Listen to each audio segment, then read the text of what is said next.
has the guts to say The Charlie Kirk Show. All right, welcome back to the Charlie Kirk Show. Looks like Senator Schumer is speaking from the House floor. He looks defeated. I think it's fair to say. I feel like he should always look defeated. He's he's got a look, doesn't he? He's got a real look. He's a real, very grim, a real looker. He almost looks like a cartoon character, for real. Mm-hmm. Let's go ahead and play cut 100. Donald Trump cannot take 42 million hungry people as hostages. He cannot withhold the benefits they need for food for their families. Even now, Donald Trump isn't satisfied. Today, even more cruel, he appealed to the Supreme Court yet again to try and get out of paying full SNAP benefits. The president's done a lot of cruel, nasty, mean things over the years. So he's looking very depressed, sullen from the from the Senate floor. I mean, that guy, he voted no on it, and they don't care because he's the one who couldn't keep his people. The whole vibe worries me because in the end, I think we should acknowledge it is not good for the country to just have a government shut down.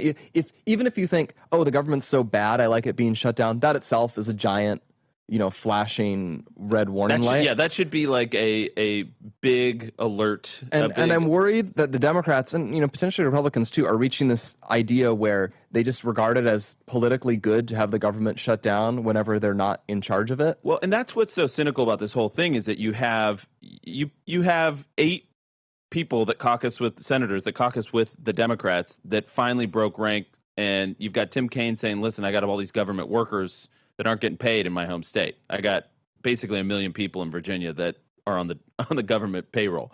So I have to worry about that." Angus King is coming out and saying, "There's no end game. We're about to see all the flights shut down. Like, what's the end game here? We don't have the votes. So we got to try a different strategy." So you finally had 8 people that came to their senses after they used it as political leverage to help them, gin up support in these off-year elections. We're going to welcome back radio in about 5 seconds. We'll be right back.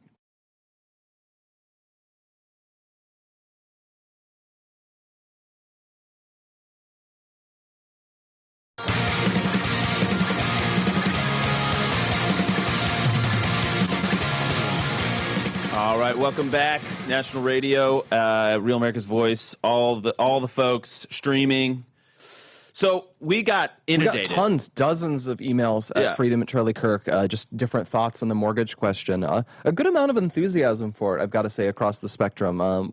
Surprised me a little bit, but I want to read some of those. So, for example, we have Shelly. Shelly says, "I am a millennial. I went to a good high school, the same school as Boys to Men." I have not seen that, but I grew up in the city to a single mom. I didn't know what I was in for at 18, and I wound up going to community college. Then 9/11 happened, and my testimony beyond that, I could write a book one day.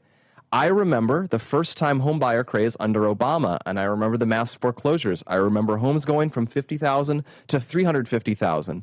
I am now looking forward to buying a home and living with my 85-year-old mother, rebuilding my credit and saving to buy my first home now that my youngest is 8 and my oldest will be 20. A 50-year mortgage would help me. My first home will be in my children's names. It will be a family home that will be available to them as they need it, and they can sell it when they agree. The work I do at 44 is for them. Love you guys, Shelly." That's a very interesting one. And I like that mentality. Charlie would love that mentality of like what you are doing is so you can bequeath it to your children and your descendants from there. I do worry that is a mentality not enough people in America have. So they would think like, oh, I only buy a home for my children to one day own it. Yeah, this is actually an interesting question I'd love to ask the audience because I can't tell you how many people I have heard from that make the joke, "I'm going to spend all my inheritance before I die," the kids, but it's like a common boomerism. It's bad. But it's not just boomers. I've heard Xers. I've heard people say, I'm just going to spend it all. It's the can't take it with you. To use a slightly thing, it's the "F you got mine" mentality that a lot of people have. But it also is kind of like a funny joke. I'd love to hear from the boomers in the audience if you guys kind of understand that or if you disagree with it. So here's a boom. Oh, go ahead. Well, I think what I would critique with the sort of, that attitude is it's sort of this attitude of wealth as just like a consumption good. And, oh, well, I can use it. I worked for it, so I can use it to buy cruises or whatever. But really, like, what wealth above everything else, it's security and it's time. Like, you can buy the ability to, like, save time on things. And to not care about bequeathing that to your descendants to, like, make their lives, like, not as difficult as yours is very misguided, in my opinion. It's not that you have to leave them everything. It's not that they own what you worked for, but it's a mentality I have a hard time with. And I want to flag this one quick just real quick, RC says, I am a longtime loan officer, and you guys, no offense, are a little green, a little naive. And RC says, I never sold refinances. They say that the reason, it's a pretty long one. They said they would just recommend on a 50-year mortgage that people save excess money and they make early payments on their mortgage, which you can do under a lot of loan agreements. And if you're making...